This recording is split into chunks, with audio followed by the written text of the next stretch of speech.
Welcome to tutorial 6, selection techniques in Photoshop. Now, selection techniques are actually one of the core skills that you need to learn when using Photoshop, particularly if you're doing photo montage work where you're extracting images from one photo and then placing them in another. How well you select those elements before you extract them from a photograph.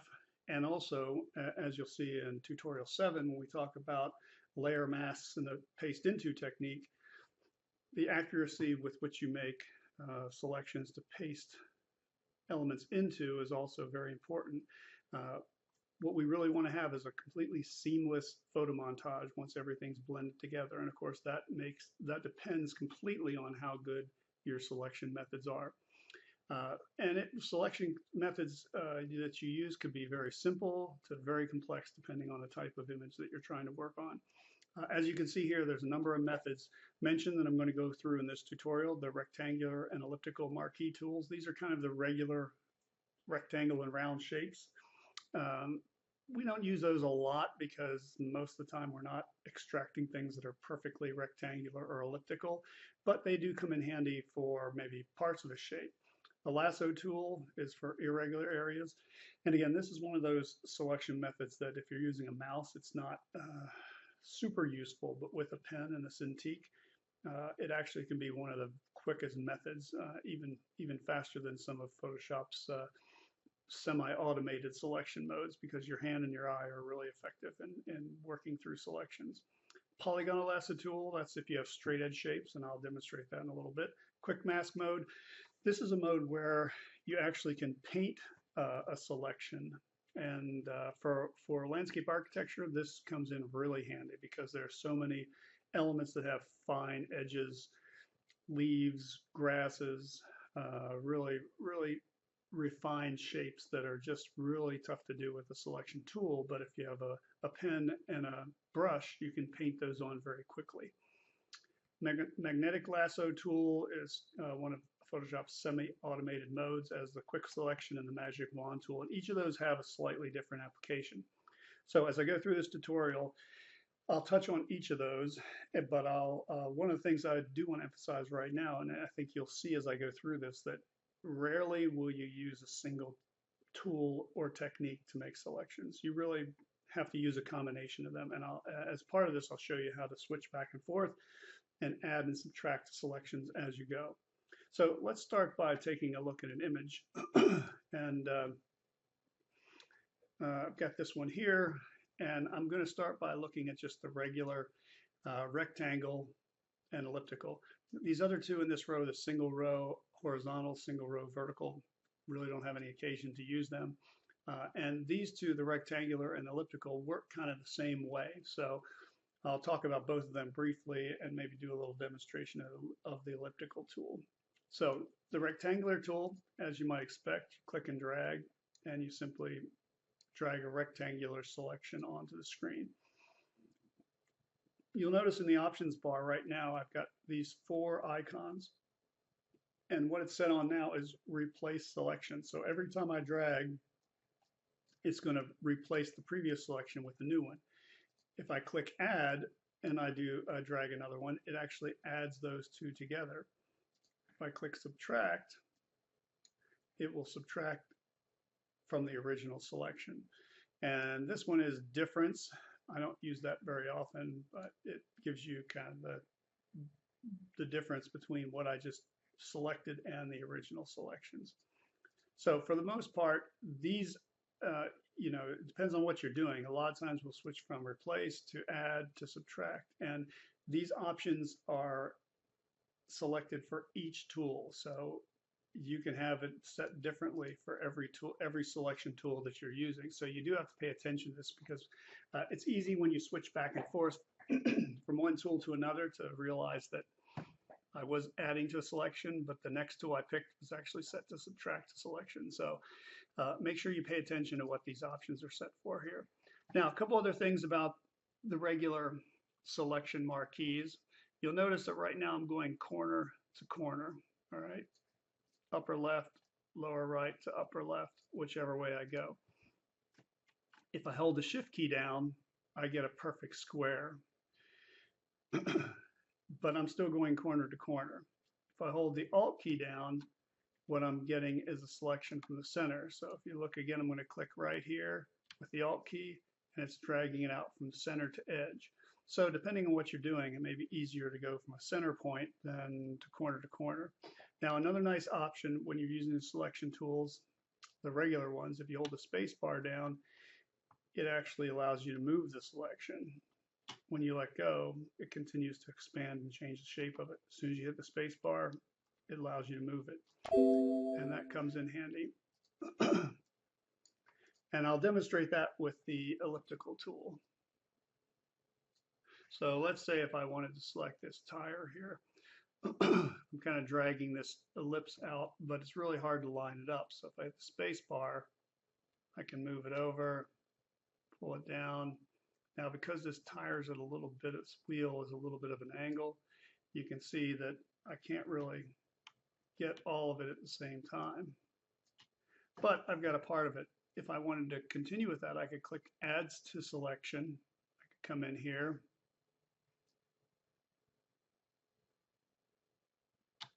move that over, and you can see it just combined those two selections. Now, even though this wheel is kind of an ellipse, but it's also a tilted ellipse, so it makes it a little difficult to do. But it might be, one method might be to start with this elliptical selection tool, and then I'll leave that active and we'll go in and look at some of the other methods that we can apply to that once we've got that one done. So let's zoom out a bit here. Now, if I move down to the second row, I've got the Lasso Tool, the Polygonal Lasso Tool, and the Magnetic Lasso Tool. Let's look at the Polygonal Lasso Tool first. That might be something we would use. There's a house up here in the corner.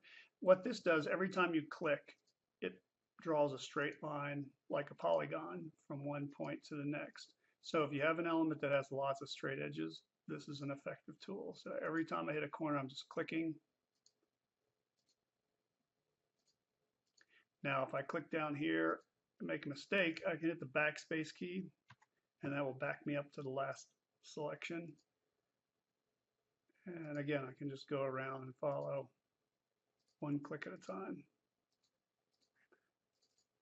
Okay, so that's the polygon. It gives you a series of straight lines. Use the backspace key to back up if you click once and it's not exactly what you want to use.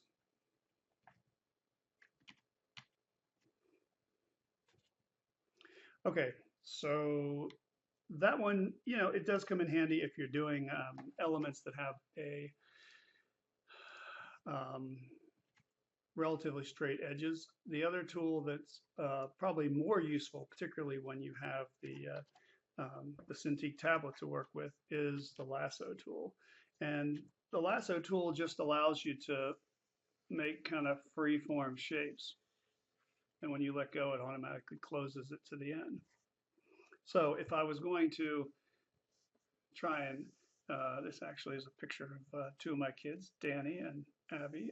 If I'm going to make a selection and try and take Danny out of this picture, I can just draw right around. And this is what I'm saying with the pen and the Cintiq, you can kind of go around this pretty quickly. I'm doing it very quickly,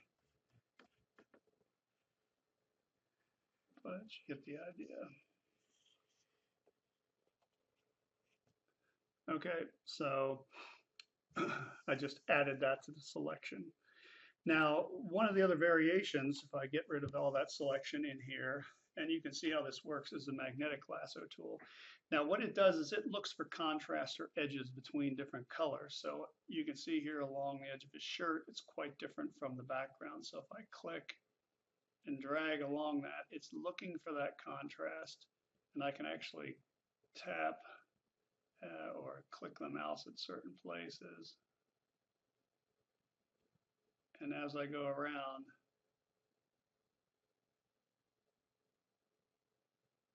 it's looking for the contrasting color, texture. So sometimes this can be a faster method of selecting. Again, if you're using a mouse, it actually is a really big help because it's hard to be very accurate with the mouse as you're selecting things. If you're using a pen, I'm not sure the lasso tool wouldn't be faster just to zoom in and trace around it quickly. But that's something you can use if you want to try. But you really need something with a really sharp edge, like we have here, the contrast of the edges of his of Danny to the background, and it's pretty sharp contrast. In those kind of situations, the magnetic lasso tool works pretty well. But again, if I go back to just my regular lasso tool, click add, I can come in here pretty quickly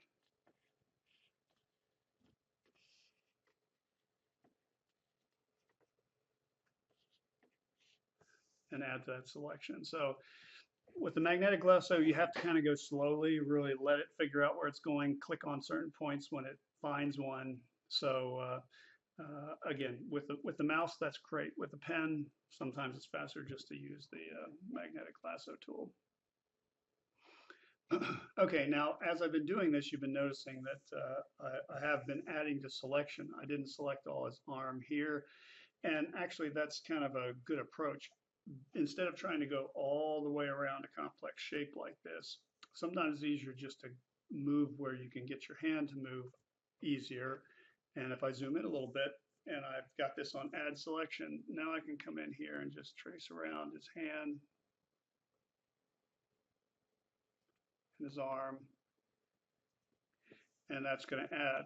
Now you can see his fingers and his thumb are kind of together here, and there's a space. So if I choose select, I can come in here and select around there. And now that little hole is there so that you'll see later when I move him, you can actually see through that space. So again, I'm just doing kind of pieces. You can see down here, zoom in maybe a little bit more, that I didn't do a very good job around his hand. So if I have this on select, on subtract from selection, I can come in here, loop around and just subtract that.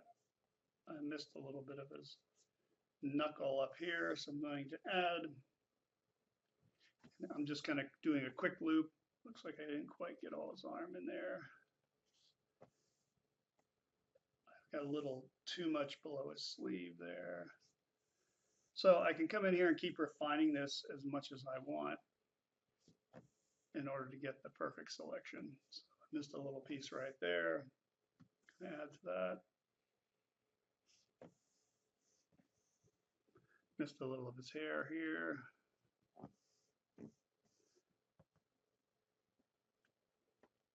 A little of his nose there.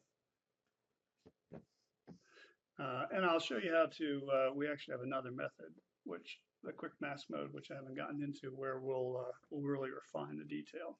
So again, as you can see, I've kind of used some different methods. So now let's say I want to go back to my elliptical tool. I'm set on add. And so I still have that other selection active. Come in here and select that.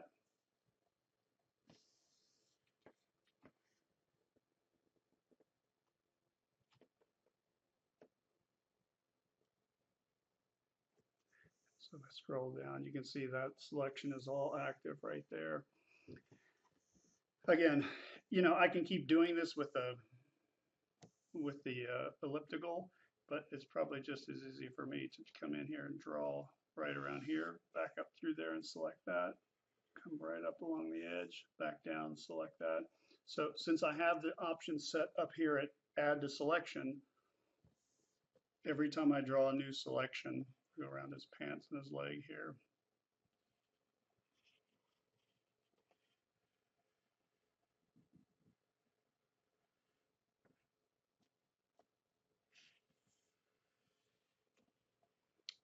Adding to that selection. And you know, you can kind of do whatever pieces you want. I just keep adding to it. And if I make a mistake, I can always go in and subtract. So again, when I see a piece like that, I'm just going to keep adding to it and gradually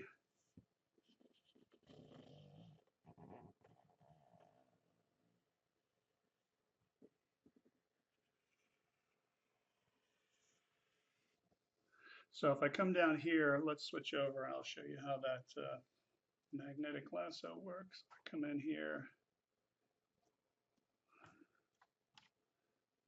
make sure this is on add to selection.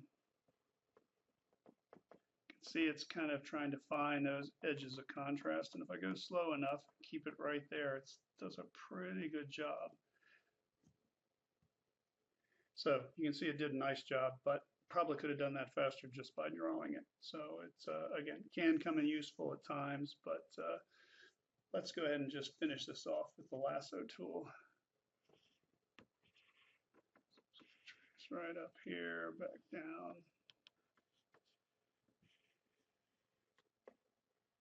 And again, my approach is basically, I don't worry too much about being perfect the first time because we can keep going in and refining this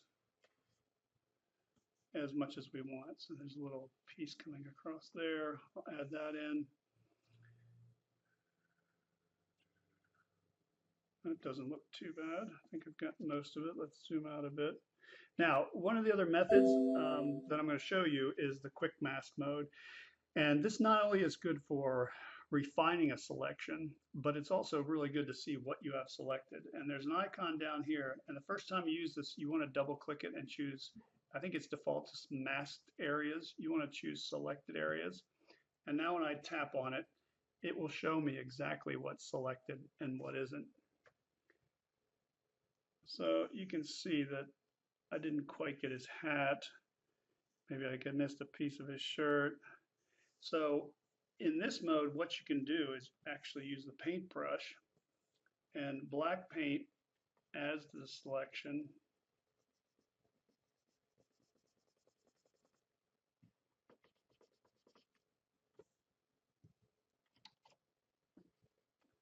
And so you can see I'm just painting black paint on, and where I paint the black, the red mask shows up. So if I go to white paint, I'm going to add too much around his nose there. Back to black.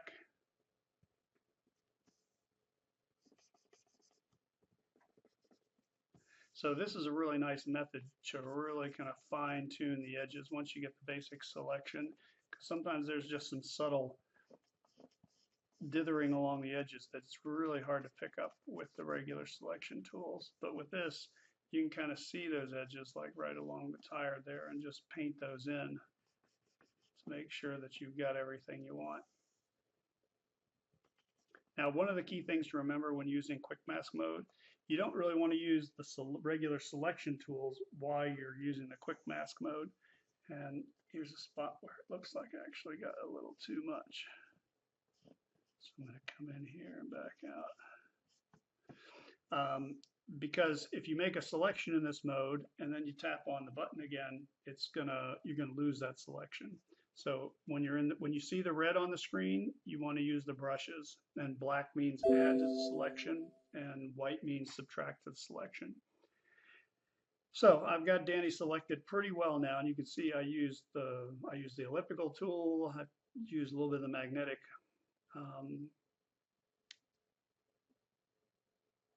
lasso tool. I use the lasso tool.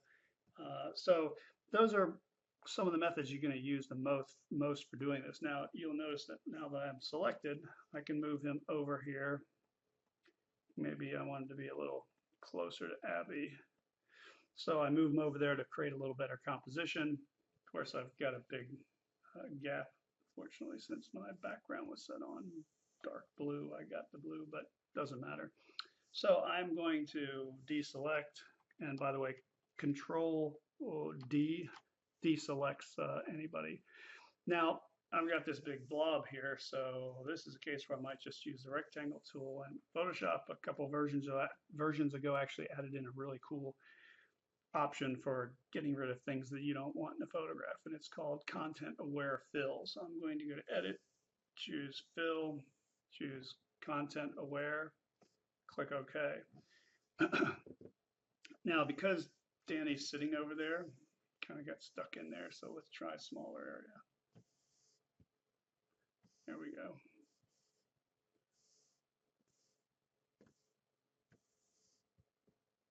So So we're getting him out of there.